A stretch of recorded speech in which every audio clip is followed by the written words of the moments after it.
जय माता दी। जय मां कामाख्या।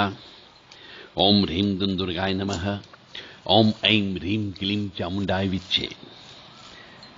चैत्र नवरात्र 2 अप्रैल 2022 से प्रारंभ हो रही है। इस बार मां भगवती जगत जननी घोड़े पर सवार होकर के आ रही है। मां के अलग अलग वाहन होते हैं अलग अलग नवरात्रि में। इस बार जो है मां घोड़े पर बैठ करके आ रही है। तो हिंदू शास्त्र में तिथि वार नक्षत्र के अनुसार अलग अलग वाहन मां के होते हैं और हर अलग अलग वाहन का अलग अलग महत्व होता है। तो यह भविष्यवाणी कर रहे हैं हम कि वर्ष में 2 बार आने वाले नवरात्रि में हर बार मां नए वाहन पर धरती पर आगमन करती है और नए वाहन पर ही धरती से देवलोक को प्रस्थान कर जाती है। और मां जब जिस वाहन पर बैठ करके आती है उसका देश दुनिया और इस धरती पर बड़ा असर पड़ता है। हिंदू धर्म में यूं तो देवी को हमेशा मां का दर्जा दिया गया है और हम जो पूजा करते हैं मंदिरों में घरों में वह शेर पर सवारी वाली देवी जी की पूजा की जाती है। लेकिन नवरात्रि के मौके पर मां अलग अलग वाहन पर सवार होकर के आती है, ऐसा शास्त्र कहता है। अब जैसे मां के वाहन जो बताए गए हैं नॉर्मली शास्त्रों में पुराणों में जो बोले गए हैं वो बोले गए हैं कि कभी डोली पे बैठ के आती है तो कभी नाव पर बैठ के आती है तो कभी घोड़े पर बैठ करके आती है तो कभी भैंस पर बैठ करके आती है तो कभी मनुष्य पे बैठ के आती है और कभी हाथी पर बैठ करके आती है। और इन सब का अलग अलग अर्थ होता है और यह आधार जो रहता है यह दिन के आधार पर तय होता है।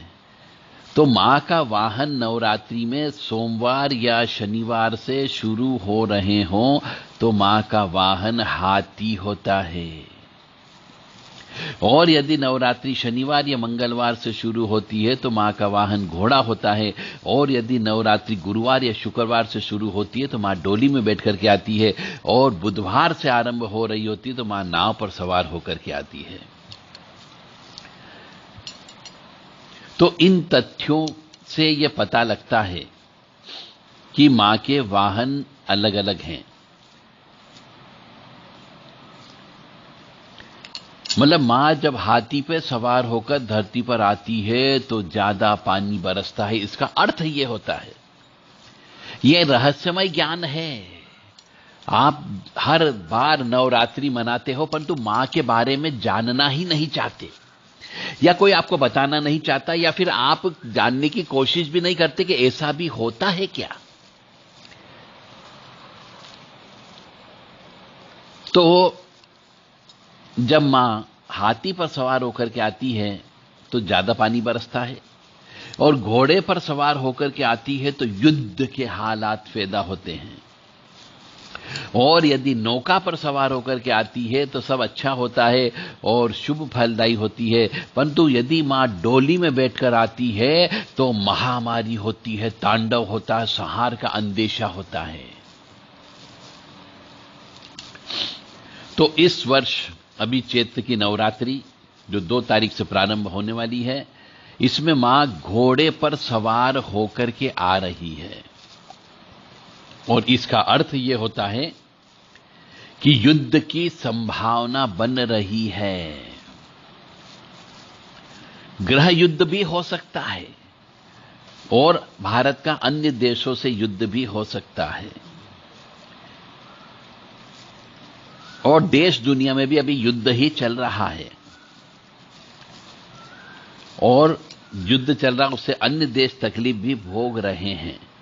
तो ऐसा कहा जाता है कि यदि मां भगवती घोड़े पर सवार होकर के आती है तो आप ये मान करके चलें कि लड़ाई झगड़ा खून खराबा, मतलब घोड़ा जो है एक ऊर्जा का प्रतीक होता है और घोड़े के ऊपर जो सवार होता है वह हमेशा मारकाट ही करने के लिए घोड़े पर सवारी करते हैं।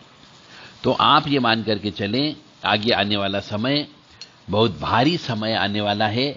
लड़ाई झगड़े होने की संभावना है, गृह युद्ध भी होने की संभावना है, दंगे फसाद भी होने की संभावना है, खून खराबा होने की संभावना है, भूकंप भी आ सकता है। इसलिए आप अपनी सुरक्षा अपने घर में अवश्य रखें। भालें, बरछें, तलवारें, लठ अपने घर में अवश्य रखें और समय समय आने पर उनको चेक करते रहें कि वो सही स्थान पर है या नहीं है, क्योंकि आपको अपनी स्वयं की रक्षा के लिए इन सब चीजों की आगे आवश्यकता पड़ेगी ही पड़ेगी। जय माता दी, जय मां कामाख्या।